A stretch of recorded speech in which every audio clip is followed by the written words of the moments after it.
अस्सलामु अलैकुम। हम आपको अपने चैनल कहानी गेट में खुशामदीद कहते हैं। ये वाक़या शद्दाद बिन आद के तकब्बुर और दुनिया की दौलत पर नाज करने के अंजाम को बयान करता है। ये किस्सा आम तौर पर इरम ज़ातुल इमाद के नाम से जाना जाता है, जिसका जिक्र कुरान मजीद की सूरह अल फज्र में है।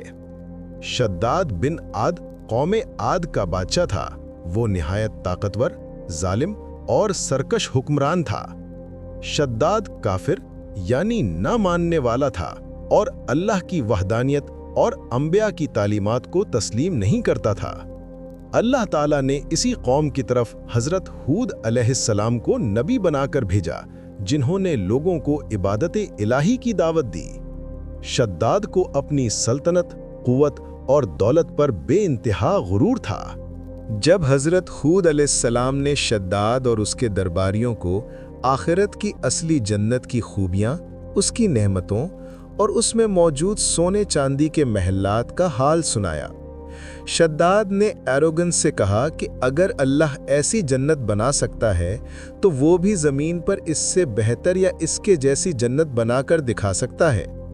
उसका मकसद अल्लाह के मुकाबले में अपनी अज़मत ज़ाहिर करना था। उसने फ़ौरन अपने वज़ीरों और कारिंदों को हुक्म दिया कि वो दुनिया में सबसे खूबसूरत और आलीशान जन्नत यानी शहर की तामीर शुरू करें। शद्दाद ने अपनी जन्नत बनाने के लिए दुनिया भर के वसाइल जमा किए और एक अजीमुशान शहर की बुनियाद रखी। उसने लाखों मजदूर, इंजीनियर और माहिर फ़न लोगों को इस काम पर लगाया। महल की दीवारों की ईंटें खालिस सोने और चांदी की बनाई गईं। महलात के भारी और ऊंचे सुतून अनमोल ज़ुमरुद और याकूत से बनाए गए। ज़मीन और रास्तों पर पत्थरों की जगह खूबसूरत और कीमती मोती बिछाए गए। शहर में नहरें हमेशा बहती थीं, जिनके नीचे जवाहरात लगे थे। बाज़ रिवायत के मुताबिक जवाहरात को जमा करने में 10 साल और पूरी जन्नत यानी शहर की तामीर में 300 साल लगे।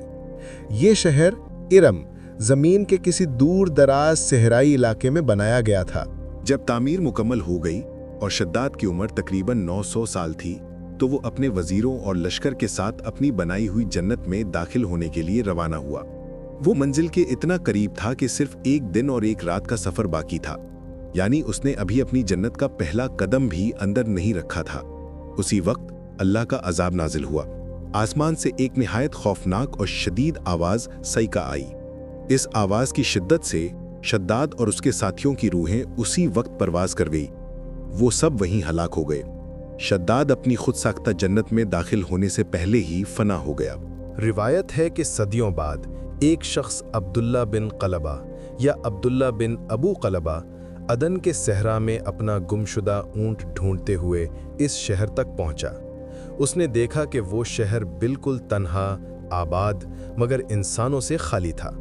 महल, दीवारें और जवाहरात सब कुछ नया और चमकदार था, लेकिन वहाँ कोई जिंदगी नहीं थी।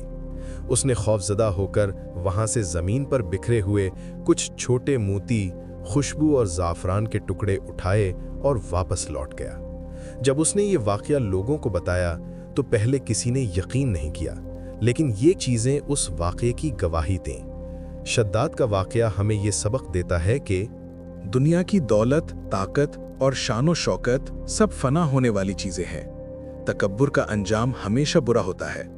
इंसान कितनी भी कोशिश कर ले, वो अल्लाह की कुदरत और उसकी बनाई हुई आखिरत की जन्नत का मुकाबला नहीं कर सकता।